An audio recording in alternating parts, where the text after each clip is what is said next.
Hi friend, आज फूलकोबी आलूर गोटे कषा करवा तापर मु मसला नहीं देखंतु।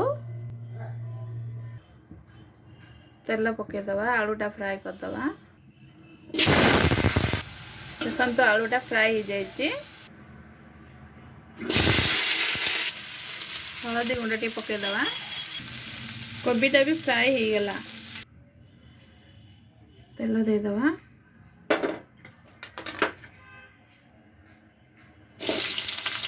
मसला पेस्ट पकेदवा।